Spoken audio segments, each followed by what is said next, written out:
Y para ello, pues, el título de esta ponencia es Análisis de la conducta del consumidor, la psicología al servicio del capital, y el ponente es el doctor Wilber Castellón, por lo cual, pues, quisiéramos hablar acerca de lo que es el currículo del doctor. En clínica de la Universidad, doctor José Matías Delgado, catedrático del Departamento de Psicología de la UES, Universidad Evangélica de El Salvador, director del equipo de investigación Adolescencia, Juventud y Salud Mental del Departamento de Psicología de la UES y miembro de la Comisión Nacional de Bioética de El Salvador. Para eso, pido que lo recibamos con un fuerte aplauso.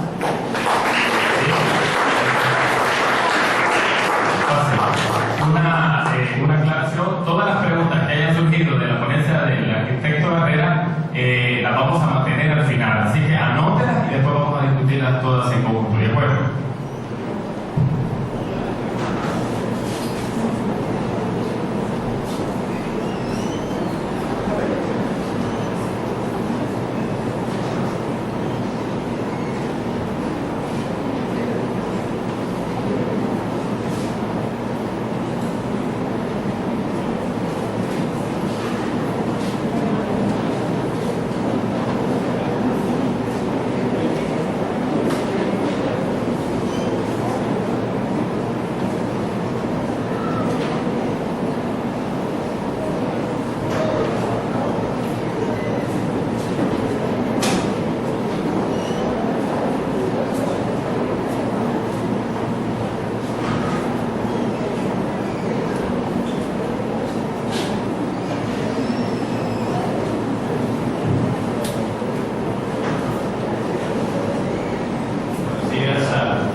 Primeramente voy a mencionar unos conceptos básicos del área del mercadeo, pensando en que la mayoría de la población aquí presente son psicólogos y psicólogas.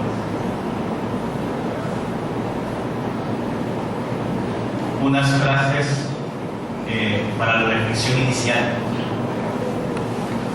¿Por qué frases para la reflexión inicial? Porque desde ya hace algún tiempo, como psicólogo, he venido identificando que cada vez hay más interés por analizar el comportamiento de las personas en conductas de compra. Y desde el momento en que hablamos de comportamiento del consumidor, ya hablamos de algo que le compete a la psicología, que le compete a la psicología de los consumidores. Blackwell, Minya Yeager son tres autores expertos en análisis de la conducta del consumidor y dicen que el comportamiento del consumidor es todo. Y todo es comportamiento del consumidor. El punto es aquí, es todo el comportamiento del consumidor. Para ellos, justamente lo es todo. Son expertos en eso y consideran que eso es lo máximo. Los humanos somos homoconsuméricos. Eso lo planteó Fernando Basagoitia hace 2 semanas en una conferencia que dio en el Crown Plaza, que es un experto en neuromarketing, y hablaba de que el ser humano, desde los inicios que se considera como tal, como Homo sapiens, consume. Por eso decía, los humanos somos homoconsuméricos. Y es innegable eso es lo que él planteaba. Frase que me llamó mucho la atención. Lucas Conley, que tiene un texto que se titula Desorden obsesivo por las marcas, plantea que en la sociedad moderna hay que comprar para ser. Y lo plantea en tono de crítica, ¿no? Desde el punto de vista de, pues sí, si alguien no compra, no es. Y si nosotros compramos un poco, pues de esa frase se deduce que son poco. Bueno, algunos conceptos, como dije, iniciales. sobre la mercadotecnia. Primero, la mercadotecnia, según estos mismos autores del análisis de la conducta del consumidor, plantea que es el proceso de planeación y ejecución de la concepción, precio, promoción y distribución de bienes y servicios para crear intercambios que satisfagan objetivos individuales y organizacionales. Me parece llamativo de esta definición, bueno, hay varias cosas, pero fundamentalmente los objetivos individuales y organizacionales. Es decir, desde un punto de vista mercadológico, tal y como lo plantean estos autores, la mercadotecnia favorece al individuo, pues si todos necesitamos comprar, y como decía el autor anterior, necesitamos ser para comprar, pero por otro lado también satisface objetivos y tiene objetivos organizacionales. El punto es, a mi modo de ver, si la predominancia es de los objetivos individuales o de los organizacionales. Y creo que ese es un tema de debate. Luego dice, la mercadotecnia implica una filosofía, el subrayado del título, que sostiene que la estrategia de mercado depende de un mejor conocimiento del consumidor. Las estrategias de mercado dependen de un mejor conocimiento del consumidor. Entonces, estos autores siempre, bueno, Solomon en este caso, Solomon, que es otro experto en el área de análisis de la conducta del consumidor, plantea que las estrategias del mejor conocimiento del consumidor es una filosofía. Supongo aquí que el concepto de filosofía hace referencia a una idea de pensamiento, un tipo de conocimiento encaminado justamente a entender por qué la gente compra. En consecuencia, hay que estudiar y analizar a la conducta del consumidor. ¿Qué es el comportamiento del consumidor? Se define como las actividades que las personas efectúan al obtener, consumir y disponer de productos y servicios. Esa es la definición que da también este autor Michael Solomon sobre la conducta del consumidor. Actividades que las personas efectúan. Desde el momento que hablamos de actividades, hablamos de comportamientos, hablamos de conductas. En consecuencia, el análisis de la conducta del consumidor es hacer psicología. Y eso es, en términos generales y muy globales, de forma esquemática, lo que implica todo el comportamiento del consumidor. Se estudia, los mercadólogos estudian todo eso, y lo hacen en detalle. La influencia del consumidor, cultura, personalidad, etapa de vida, ingresos, actitudes, influencias organizacionales, marca, publicidad, precios, servicios, calidad, etc. Obtención, cómo decide la gente lo que quiere comprar, otros productos que considera comprar, dónde comprar, cómo pagar el producto, etc. Consumo, cómo utiliza el producto, para qué, quién lo utiliza más, quién lo utiliza menos, disponibilidad, cómo se deshace el producto del producto sobrante, si revenden los artículos por sí mismos, es decir, todo lo que tiene que ver con la actitud, la conducta y el comportamiento del consumo es estudiado por los mercadólogos. ¿Por qué estudiar el comportamiento del consumidor? Se plantean, estos autores plantean algunos motivos, algunas razones que ellos dan para estudiarla.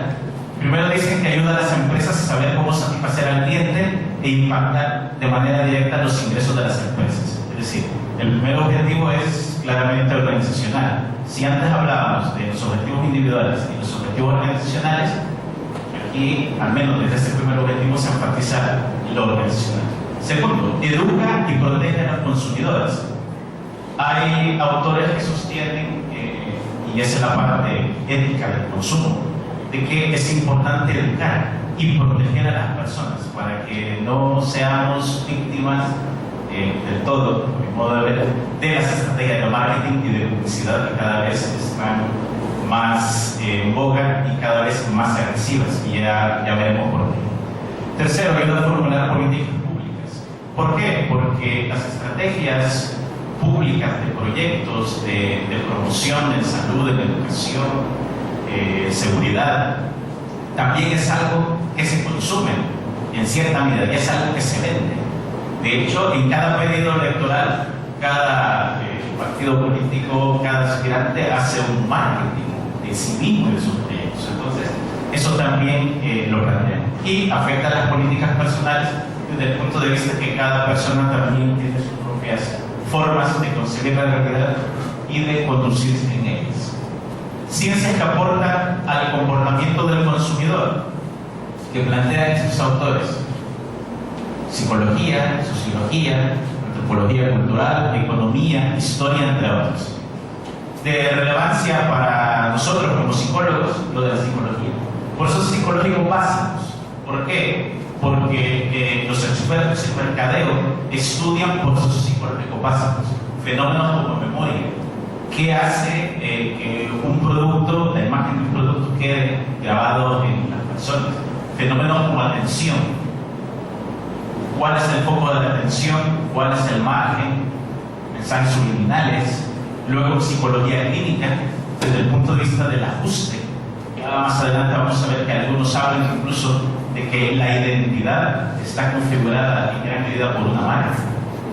Entonces, eso tiene que ver con ajuste personal. Luego, psicología social. Psicología social, por cómo influye en una comunidad la conducta de compra. Psicología familiar, se habla de ventas y de publicidad para familias enteras. Hay estrategias de publicidad para solteros, por ejemplo, viajes, para familias monoparentales, para familias reconstituidas, etc. Y neuropsicología. Y este último elemento es el que está actualmente en boga en el marketing, y ya vamos a hablar de eso. Bueno, las otras disciplinas que ya mencioné también. Evolución del comportamiento del consumidor. Esto es lo que ha presentado perfectamente el arquitecto Valera a nivel histórico, que no me voy a detener en ello.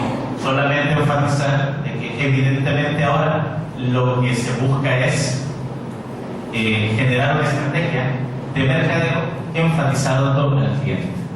Segmento de mercado. Esto tiene que ver con personas, evidentemente.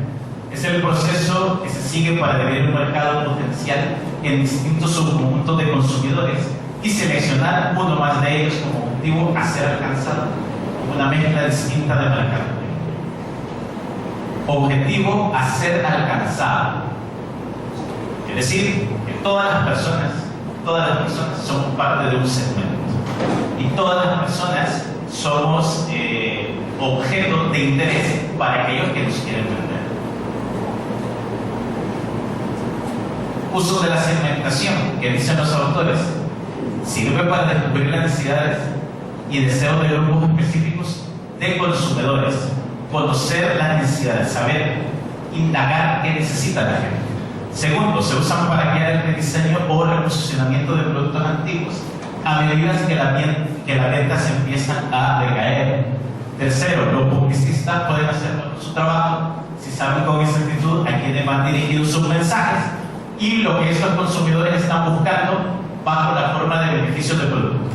Y cuarto, también sirve para que los publicistas puedan identificar los medios más apropiados en los cuales se deben colocar los anuncios. Si hacemos un balance de estos objetivos, los objetivos son más nuevamente organizacionales, más que individuales. Tipos de segmentación: segmentación geográfica, evidentemente por zona, demográfica, por características de la gente, segmentación psicológica, que en esto nos vamos a centrar más adelante y más en detalle, segmentación sociocultural, segmentación por comportamiento de usuario y segmentación por situación de consumo. Todo esto lo estudian, insisto, los mercadólogos. Los psicólogos y las psicólogas típicamente no sabemos de esto. Típicamente no sabemos de esto, no nos enteramos de esto.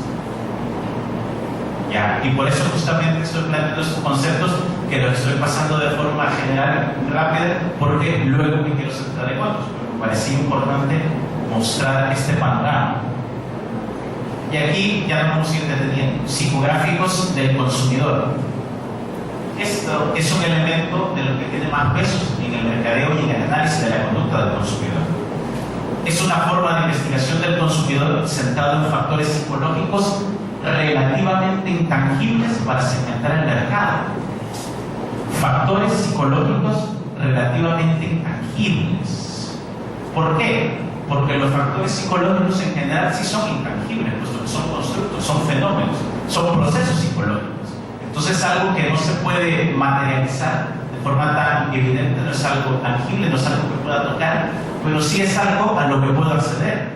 Y a lo que puedo acceder fundamentalmente es a la mente o a lo que tiene en el cerebro cada consumidor. Entonces, ese es un área que se está potenciando mucho. Utilidad de los psicográficos, de esos fenómenos psicológicos intangibles, para definir el mercado meta, para crear una nueva visión de mercado, para posicionar el producto, para desarrollar una estrategia general, para determinar estrategias orientadas hacia problemas. ¿Y qué es la motivación del consumidor? Representa la fuerza para satisfacer necesidades tanto fisiológicas como psicológicas mediante la compra y consumo del producto. Representa la fuerza.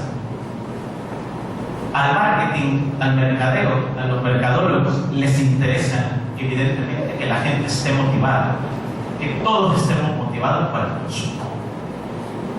Y de hecho, creo que permanentemente la sociedad occidental lo está. Nosotros no somos la excepción. Tipos de necesidad del consumidor, además de las necesidades de la jerarquía de pirámide de Maslow, de la cual ya habló el efecto Valera. Desde el mercadeo se ha estudiado que el consumo satisface este tipo de necesidades. Necesidades fisiológicas, necesidades de seguridad de salud, casi parece la pirámide de Maslow, necesidades de amor y compañía, de placer, de imagen social, de poseer, necesidad de dar, necesidad de información. Y prácticamente todos los productos que se venden, que se ofertan y a los que se invierte en publicidad están enfocados a satisfacer alguna de estas necesidades. Necesidad de variedad, justamente de cambiar, de innovar. El modelo del proceso de decisión de compra, el conocimiento de la necesidad, que es justamente lo que ya presentó también el arquitecto Valera. Búsqueda de información, evaluación de alternativas de la compra, consumo, evaluación posterior al consumo y descarte. No puede tener esto tampoco, puesto que ya lo presentó muy bien de forma extensa el arquitecto Valera. Variables que afectan el proceso de decisión. Variables que afectan el proceso de decisión. Cuando alguien va a comprar o cuando alguien no va a comprar. Diferencias individuales. Demografía, psicografía, valores, personalidad, recursos del consumidor, evidentemente, motivación, conocimientos, actitudes, así. Influencia del entorno, cultura, clase social, familia, influencia interpersonal, situación. Todas estas cosas, bueno, esos son algunos de los modelos, indican si alguien va a comprar o no. Y, insisto, los expertos en mercadeo estudian todos estos elementos para saber en qué momento es más adecuado venderlos. Luego, hay un elemento que a mí me parece muy relevante y es lo del significado del consumo. Y me parece muy relevante, entre otras cosas, porque son los mismos expertos en mercadeo los que plantean este elemento. Michael Solomon plantea que la gente no compra productos por lo que hacen o para lo que sirven, sino por lo que significa. Y este es un elemento psicológico de peso, sin lugar a dudas, porque alguien puede comprar algo que no le sirva para nada práctico, para nada concreto, que no tenga un fin utilitario en lo más mínimo, pero que tiene un significado psicológico, de prestigio, de estatus, de placer, de variedad, de todo lo que hemos visto antes, que hace que la persona compre. Y algunos tipos de relaciones que un individuo tiene con un producto, tal y como lo plantea este autor, son apoyo al autoconcepto, vínculo nostálgico, interdependencia y amor. Y este elemento, que esto, insisto, lo he tomado de un experto de análisis de la conducta del consumidor, o sea, no es Michael Solomon, no es un psicólogo, es un experto en mercadeo, que hable de estas cosas me parece muy llamativo y sobre todo por la forma, por el énfasis.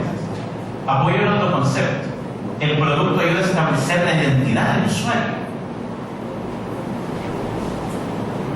O sea, si nosotros pensamos, y creo que sin duda en algunos casos es así, que la identidad de una persona, de un individuo, de un sujeto, va a estar marcada por el producto que tiene, por el producto de consumo, por las marcas, por la marca de zapatos que usa, por la marca de camisas, por el tipo de automóvil que tiene. Es muy llamativo. No me extraña que la sociedad esté como está. Establecer la identidad del usuario, vínculo nostálgico. Claro, constantemente estamos viviendo al pasado y actualmente se publicita mucho las emociones que tienen que ver con el pasado. Algo que favorece mucho Internet, YouTube, por ejemplo, es que nos permite ver videos, nos permite ver comerciales, nos permite ver películas que de otra forma no pudiéramos ver. Hace 20 años atrás, usted iba al cine, si veía la película buena y si la dejaban de estrenar, no podía verla. Solo, únicamente en su recuerdo. Entonces, hoy eso lo puede buscar. Interdependencia y amor. El producto crea vínculos emocionales de calidez, pasión y otras emociones intensas. Y esto es un elemento que antes no se ha mencionado, pero que yo quiero detenerme a mencionar un poco. Y es sobre el neuromarketing. El neuromarketing es una de las tendencias que parece estar de moda y que yo como psicólogo le voy siguiendo la pista, puesto que hay cosas que me parecen llamativas y me llaman enormemente la atención al respecto. Un mexicano experto en neuromarketing llamado Juan Carlos Mejía lo define como el estudio de los procesos cerebrales de las personas en sus cambios durante la toma de decisiones, con el fin de poder llegar a predecir la conducta del consumidor. Estudio de los procesos cerebrales. Expertos en mercadeo hoy por hoy estudian el cerebro para saber cómo vendernos más. El neuromarketing identifica las zonas del cerebro que intervienen en el proceso de compra de un producto o selección de una marca. Identifica las zonas del cerebro: lóbulos, hemisferios, evoluciones, giros y todo lo que le enseña Gustavo Paniagua aquí en la universidad. El neuromarketing permite predecir el comportamiento de compra del consumidor e identificar el impacto emotivo que produce mi producto o servicio, dice el experto en marketing, sin realizarle preguntas al consumidor. Es decir, si yo estudio el cerebro del consumidor, no necesito preguntarle, porque ya sé, está pensando más o menos por lo que podría pensar, puedo predecirlo, puedo predecir qué tipo de necesidad tiene, puedo predecir para qué va a utilizar el producto, puedo predecir sus emociones y cómo funciona su proceso mental. En consecuencia, me va a resultar mucho más fácil entenderlo. Casi que no voy a tener que forzar ni en persuadir ni en hablar mucho para que la persona. ¿Cuáles son las tecnologías? Algunas al menos de las principales que utiliza el neuromarketing. Prácticamente todas las tecnologías que se utilizan en la actualidad para el estudio del cerebro, para identificar enfermedades, para identificar trastornos mentales, para identificar cualquier otro tipo de alteración. O sea, todas. Electroencefalograma, tipografía de estado estable, magnetoencefalografía, resonancia magnético-funcional y tomografía por emisión de positrones. Y yo, esta información la he sacado siempre de los expertos en marketing. Si ustedes revisan literatura en neuromarketing, van a encontrar eso, y con mucho detalle. Esto no lo van a encontrar en textos de psicología, esto no lo van a encontrar en textos de psicofisiología o de neurociencia o de neuropsicología. Aparece en los textos de marketing y ahí se menciona cómo es que se hacen esos estudios. Y han invertido millones y millones de dólares y han hecho estudios con miles, creo que todavía no con millones, pero sí con miles de personas, estudiando su cerebro para identificar cómo es que la gente toma decisiones para comprar. Bueno, eso desde el punto de vista de las técnicas, de los recursos, de los instrumentos. Desde el punto de vista del fenómeno mental propiamente, lo que estudian o aquello en lo que más se han centrado ha sido en el cerebro racional y el cerebro emocional, que lo planteó también la doctora Valera. Esa diferencia entre el hemisferio derecho y el hemisferio izquierdo, cuál es el más analítico, cuál es el más emotivo. Particularmente están más centrados ahora en estudiar las emociones, y él puso ejemplo de alguna publicidad encaminada a eso. Luego, las neuronas espejo, que es un constructo de finales de los 90 del italiano Jacopo Rizzolatti. ¿Por qué la gente reacciona del mismo modo a forma de modelaje o de imitación cuando alguien tiene una conducta similar, la empatía? Y eso se da por las neuronas espejo. Entonces, los expertos en marketing estudian a las neuronas espejo. A las neuronas espejo en la conducta de compra. Si alguien está comprando algo, todos los que están ahí, los espectadores, ¿qué hacen cuando ven que el otro compra? Bueno, eso se puede ver, por ejemplo, si alguien acude a, no sé, a un restaurante o a un café o algo y ve que está solo, casi que no le dan ganas de entrar, pero si ve que mucha gente está entrando, entra. Si ve que toda la gente está haciendo la cola, usted también va a hacer la cola. Y aunque esté llenísimo, aunque no haya mesa, pero usted está en la cola y espera.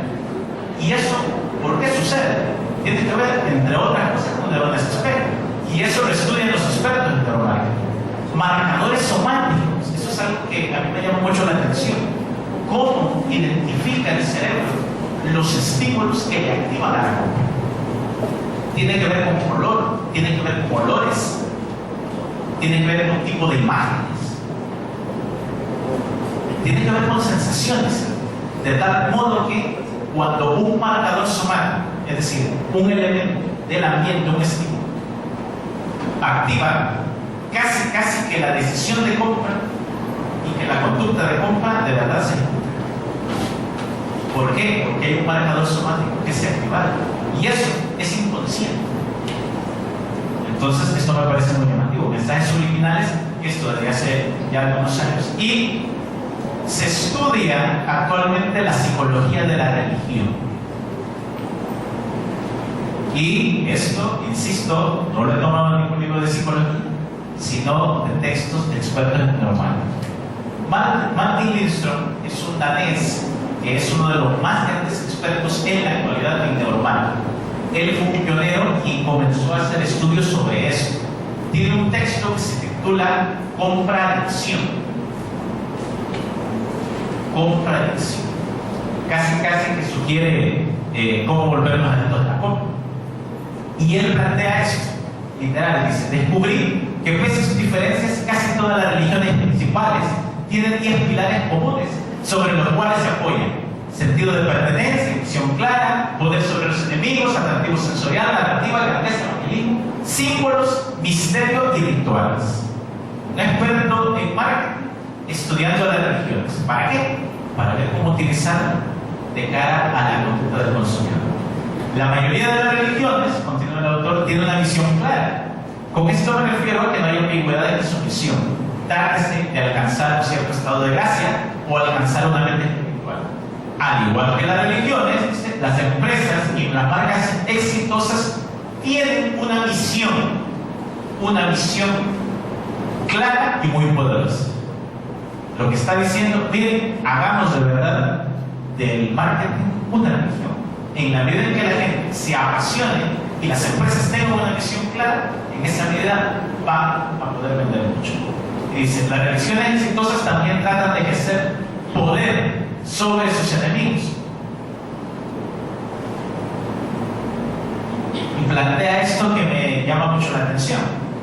Dice: esta clase de mentalidad de nosotros frente a ellos, si no pensemos en todas las guerras religiosas, cuántas veces se ha matado en el nombre de Dios, se aprecia también en el mundo de los bienes de consumo. Coca-Cola frente a eso, AT&T frente a Verizon, Visa frente a Mastercard. Piensa en la campaña reciente de Gel, cuya frase era: somos Hertz y ellos no. Es decir, nosotros somos una cosa y ellos son otra. Eso es psicología social. Se estudia desde la perspectiva de tu grupo y su grupo. En la medida en que yo me siento identificado con un grupo, con una marca que favorece o que se ha asociado a través de un marcador somático, por ejemplo, a un grupo, en esa medida yo me voy a sentir como parte de ese grupo, identificado en ese grupo, y en consecuencia el éxito no va a aparecer en mí. Y eso lo han tomado en la psicología de la religión. Luego dice, otra parte integral de la religión es la narrativa. Desde el Nuevo Testamento, la Torá o el Corán. Todas las religiones se han construido sobre un cúmulo de hechos históricos y de narraciones. Asimismo, todas las marcas exitosas tienen sus historias.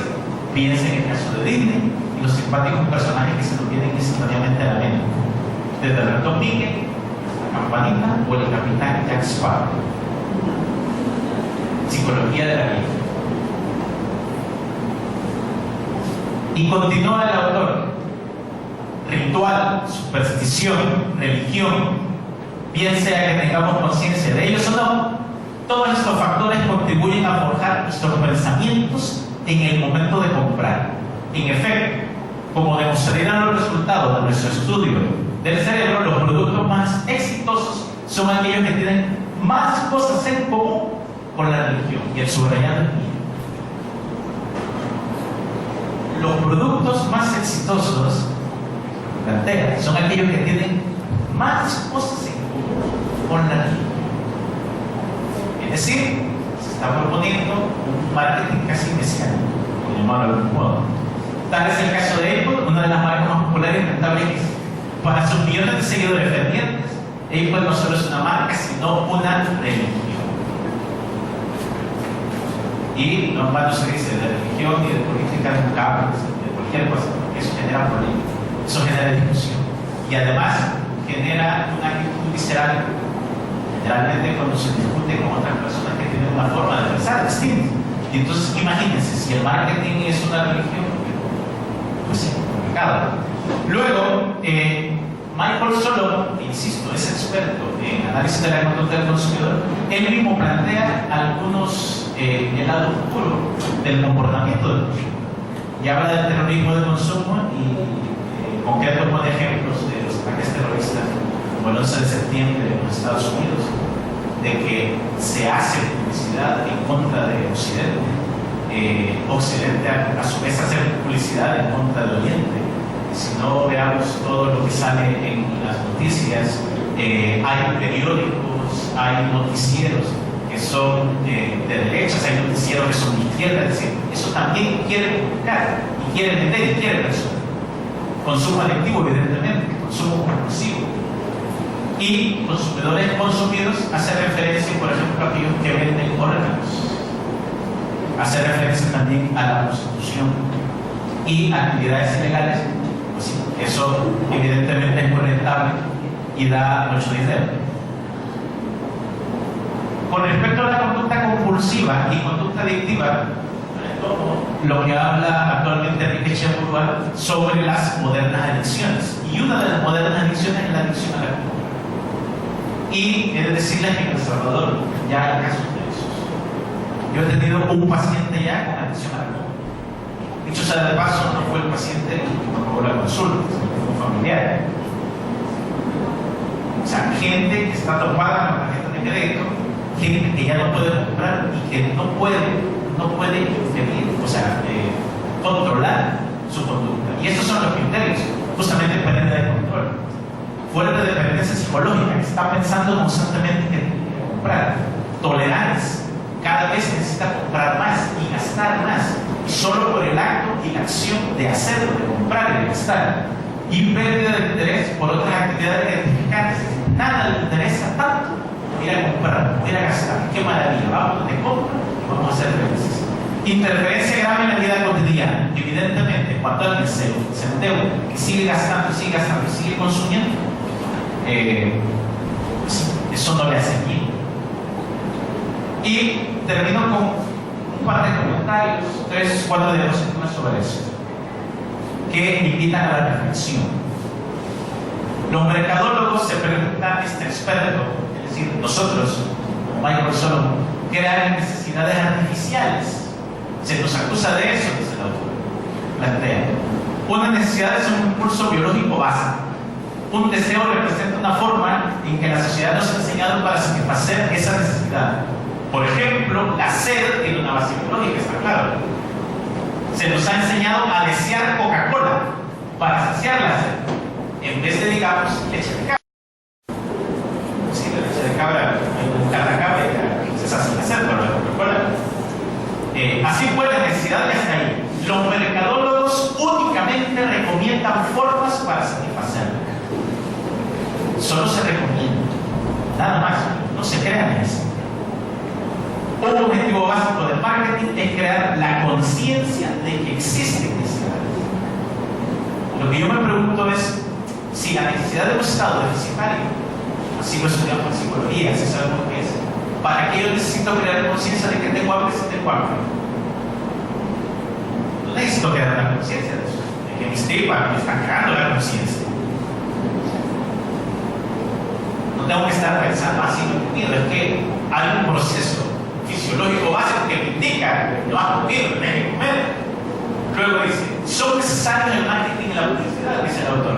Muchos consideran que los mercadólogos relacionan de manera arbitraria productos con atributos sociales deseables, fomentando así una sociedad materialista donde se nos evalúa por lo que poseemos. Donde se evalúa por lo que poseemos. Los productos están diseñados para cubrir necesidades existentes. Y la publicidad solo ayuda a comunicar, es decir, la publicidad no es materialista. La publicidad no tiene por énfasis el capital, sino que solo ayuda a comunicar su disponibilidad. Es decir, hay publicidad para que todos sepamos, de que esto está en venta, de que esto está aquí, de que esto está allá, nada más. Es decir, debemos de sentirnos agradecidos porque se nos comunica qué es lo que hay en el mercado. Luego, Martin Winston, el autor experto en neuromarketing, plantea: no tarde en darme cuenta de que el neuromarketing, un curioso matrimonio entre el marketing y la ciencia, era la ventana que tanto había ansiado descubrir y subrayado en mí para mirar dentro de la mente humana. El neuromarketing es la llave para abrir aquello que he denominado nuestra lógica para la compra. Los pensamientos, sentimientos y deseos subconscientes que mueven las decisiones de compra que tomamos todos los días de nuestras vidas. ¿Por qué plantea este autor experto en marketing que el neuromarketing era la ventana que tanto había ansiado descubrir? ¿Por qué tenía ansiedad por descubrir esa ventana? Y dice, el neuromarketing es la llave, y lo plantea, y cuando uno lee el escrito, lo plantea de una forma que, o sea, encontró lo más maravilloso, encontró petróleo, encontró oro, se va a hacer rico. Claro que se va a hacer rico, y este es uno de los autores más ricos que hay, porque tiene la llave para acceder a la mente de las personas y así incrementar la compra. Y continúa el mismo autor. Un artículo de portada aparecido recientemente en la revista dominicana del New York Times, referente a la legislación y los estudios cerebrales, mencionaba el miedo generalizado entre los académicos de que las imágenes del cerebro pudieran ser la clase de lectura mental que amenaza la intimidad y la libertad mental de los ciudadanos. Para ser sincero, dice el autor más adelante, no estaba de acuerdo con esas preocupaciones éticas. Es decir, este experto en neuromarketing dice que no está de acuerdo en que los académicos, nosotros que estamos aquí, nos preocupemos porque las imágenes del cerebro pudieran ser clases de lectura mental. Él no está de acuerdo con esa preocupación. ¿Para qué nos vamos a preocupar? Ese es un dilema ético que él nos lo plantea como vital, como fundamental. El neuromarketing dice: no busca implantar ideas en la mente de la gente. O sea, no pensemos mal, el neuromarketing no quiere plantear ideas, ni obligar a nadie a comprar lo que no desea, solo descubrir lo que hay dentro de nuestra cabeza, nuestra lógica para la compra. Pero yo me pregunto, ¿y para qué se quiere descubrir lo que hay dentro de nuestra cabeza? Si dice que no quiere vender ideas, ni quiere obligar a nadie a comprar, ¿no será que nos quieren obligar de forma inconsciente a comprar?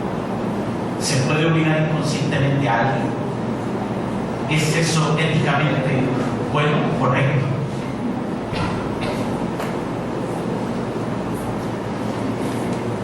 Juliet Shore es una socióloga y tiene un texto precioso que se titula Nacido para comprar, y habla de cómo los niños desde muy pequeños están siendo socializados para que consuman, para que compren de forma compulsiva.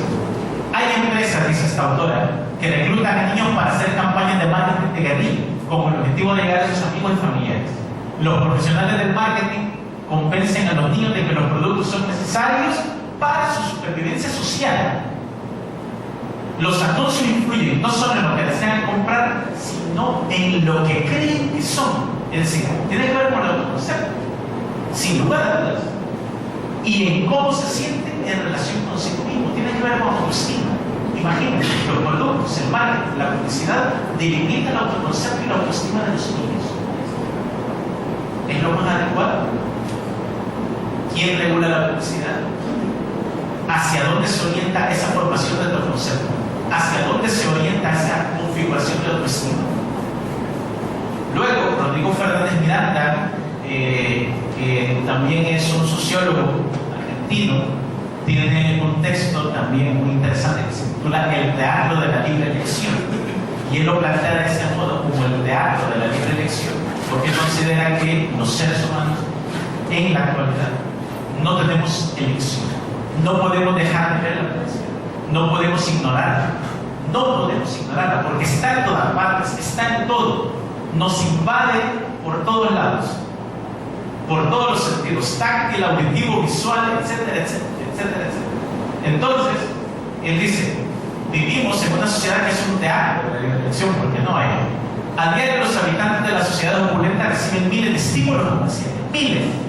El discurso publicitario, además de motivar a un consumismo desenfrenado, corrompe el pensamiento, fabrica cultura y construye subjetividades en serio.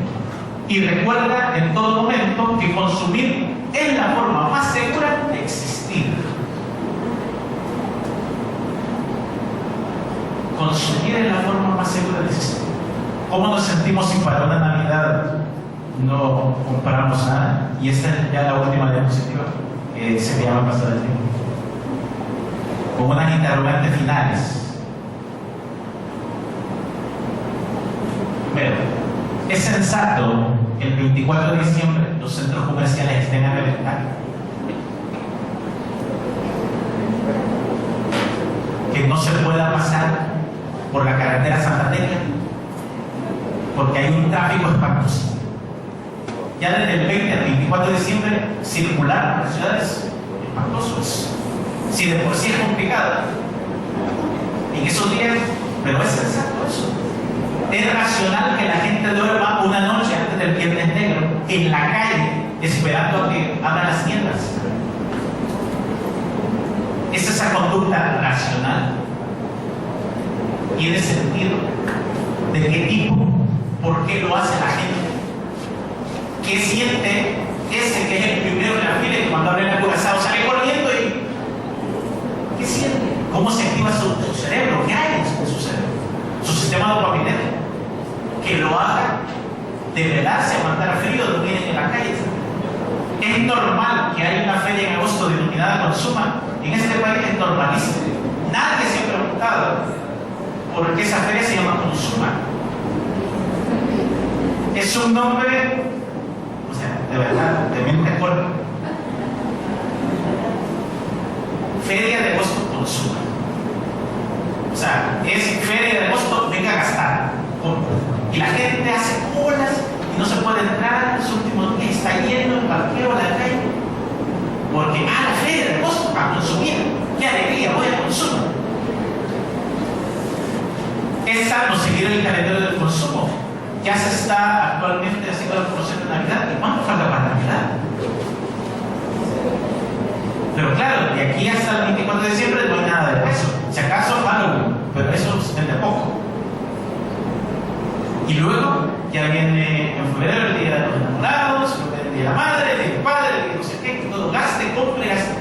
Hay gente que vive por quemar el calendario del consumo. Y lo peor es que hay emociones negativas, hay gente que se deprime porque no puede seguir los parámetros del calendario del consumo. Y con respecto a la psicología, ¿cuál es el objetivo fundamental de estudiar la conducta del consumidor? ¿Serán los objetivos individuales? De verdad, como decían los autores, ¿serán los objetivos individuales? ¿Será para proteger al consumidor? Luego, debe la psicología estar al servicio de los amos del mundo, las grandes empresas. La psicología y la psiquiatría tienen un pasado oscuro. Y si no, pensemos en la Segunda Guerra Mundial y los primeros estudios eugenésicos en Hitler. Kurt Lewin, que es un gran experto en psicología social, también colaboró mucho para crear la de guerra y guerra psicológica. Esto es una parte oscura de la historia. Y finalmente, ¿cuál es la razón de ser del estudio científico del comportamiento humano y de los procesos mentales? Es decir, ¿para qué existe la psicología? Para manipular. Con eso termino, con esas reflexiones.